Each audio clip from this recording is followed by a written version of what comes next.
Mga bagong naggagandahang photoshoot ni Francine Diaz, trending ngayon sa social media.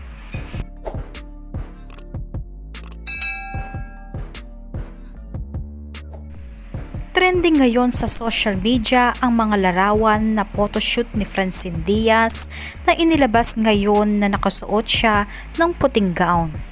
Diyosang-diyosa ang mukha ni Francine Diaz na ikinagulat ng kanyang mga fans ang pasabog na ganda nito.